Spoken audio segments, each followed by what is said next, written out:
Денешната реакција на штипскиот градоначалник Иван Јорданов е очигледен став и очај на човек кој смета дека сите институции се негови, се огласија денес од СДСМ, откако штипскиот градоначалник свика пресконференција по објавената кривична пријава за директорка на детска установа. Паниката, стравот и очиот на градоначалникот на општина Штип од редовите на ВМРО ДПМН Иван Јорданов секојдневно кулминира.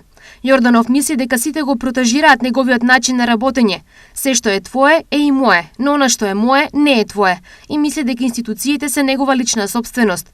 Во кое својство кабинетот на Јорданов одговараше на јавно поставени прашања до директорката на градинката Астибо во Штип и во кое својство денес излегоа на прес да зборува покрената кривична пријава за можни злоупотреби кои ги направила директорката на детската градинка. Дали со ова Јорданов само потврдува дека сите кршења на законите и злоупотребите во општинските институции се прават под негов диктат, контрола и знаење со што свесно го руши угледот и на поединци и на институциите. Стои во денешната реакција на СДСМ.